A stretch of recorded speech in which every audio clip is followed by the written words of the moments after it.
starting with the very first thing is fiber characterization part. Fiber characterization. Here we will see each of the individual textile fibers characteristics in terms of structure, morphology and physical properties. So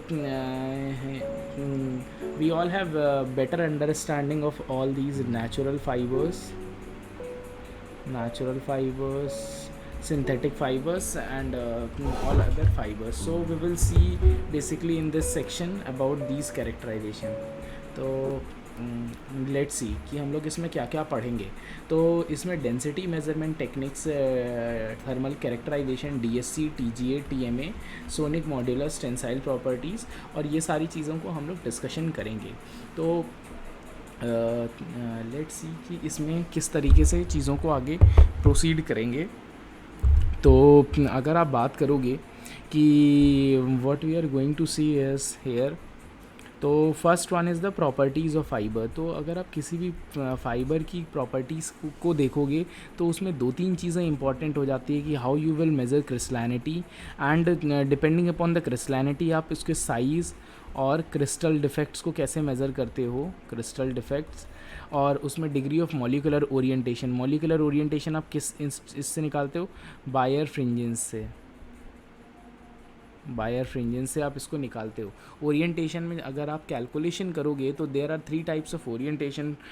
so to say there are three types of orientation. First one is alkaline crystalline orientation, amorphous orientation and total one is overall orientation. This is represented by rho c, this is represented by rho a. तो total orientation is the sum of both these orientation basically what means orientation how well these fibers are arranged in a typical structure. This is known as orientation of the molecule that we see about.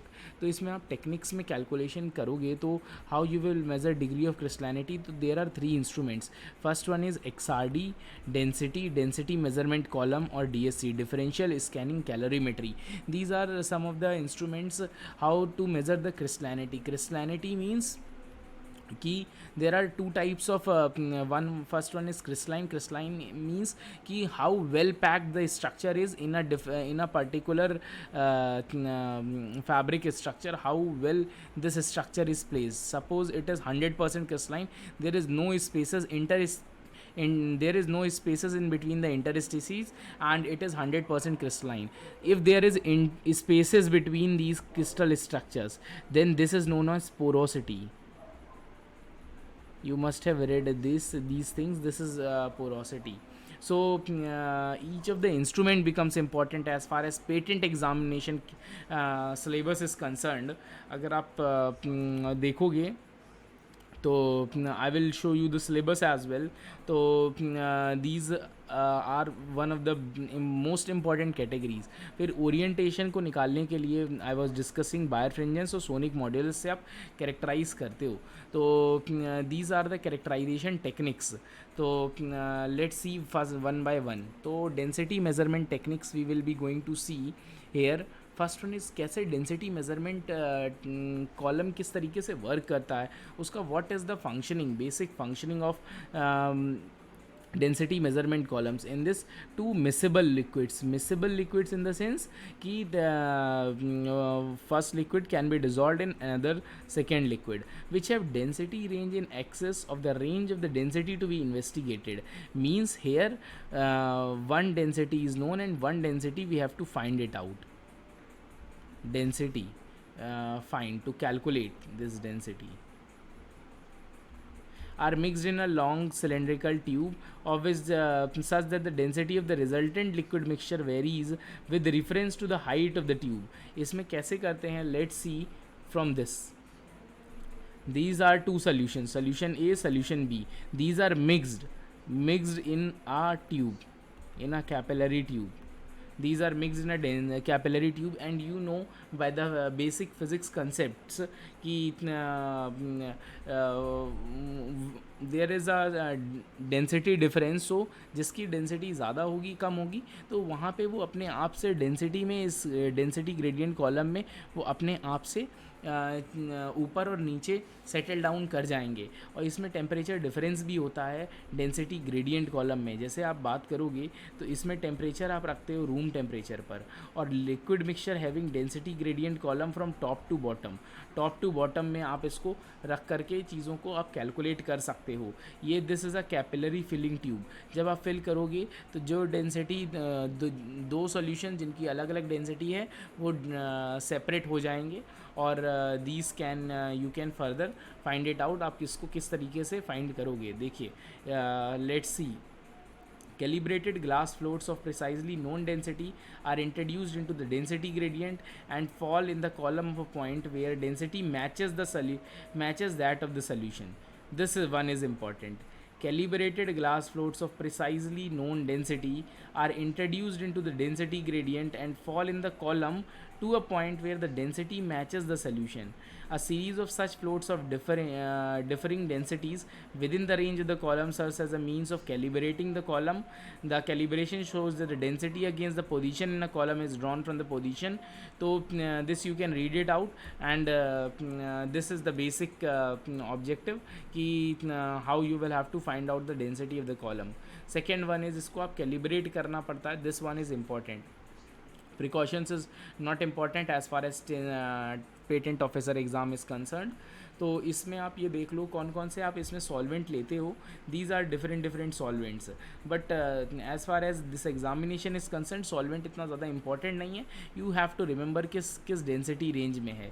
Density range हमको देखना पड़ता है, और दो miscible liquids हैं. The important point here is कि ये दोनों जो सॉल्वेंट आप ले रहे हो these are miscible in density gradient column. तो हाँ, this one is important for textile fibres कि आपको density of different textile fibres you have to remember by heart कि आप what is the density of this E glass की density आपकी ज़्यादा होती है 0.53. E glass D the different types of glass fibres fabrics. What is the density of the acetate 1.33, acrylic 1.14, and if I talk about nylon तो nylon is also 1.14. Silk cotton 1.54, 1.52 cotton. Polypropylene 0.92. तो इसमें एक UHMWPE fibre होता है, UHMWPE fiber, ultra high molecular polyethylene. This is one of the lightest, 0.9 gram per cc the density of this UHMWPE. And if I talk about this fiber, तो ये बहुत ज़्यादा high performance fibres है. अगर हम classify करेंगे fibres को तो you know there are 3 types of fibre. One is natural fibres, synthetic fibers, and other one is high performance fibers. High performance fibers are used for a particular end application. So as example, अगर आप high performance की बात करोगे, जैसे आपको BPJ में use करना है बुलेट प्रूफ जैकेट में, तो वहाँ पे आप यूज़ करोगे केवलार यूज़ करेंगे, UHMWPE यूज़ करेंगे. सो बिकॉज इनकी स्ट्रेंथ ज़्यादा होती है. अगर आपको फायर फाइटर्स में यूज़ करना है तो you will use Nomex, because Nomex has excellent fire resistant properties. Nomex is also known as meta-aramid, and Kevlar is known as, Kevlar को हम क्या बोलते हैं, Kevlar is known as para-aramid. तो these are things you will should also remember. ये moisture regain properties आपके लिए important हो जाता है. How you will have to calculate the crystallinity, this is important part. Rho c by rho minus rho a upon rho c minus rho a. This one is very important formula for determination of crystallinity of a substance. जैसे अगर आप बात करोगे rho c is a crystalline density, rho is the density जो हमको density जो sample की होती है, actual density of the sample जो आपको निकाली है आपने, और एमॉर्फस डेंसिटी. अगर हम बात करेंगे तो एमॉर्फस डेंसिटी सबसे कम होती है, और उसके बाद आपकी रो सबसे ज़्यादा है, फिर रोए है, फिर रोसी है, फिर आपका रोए आएगा. तो आपका जो डेंसिटी है तो इस तरीके से आप कैलकुलेशन करोगे तो आप इस तरीके से निकाल सकते हो।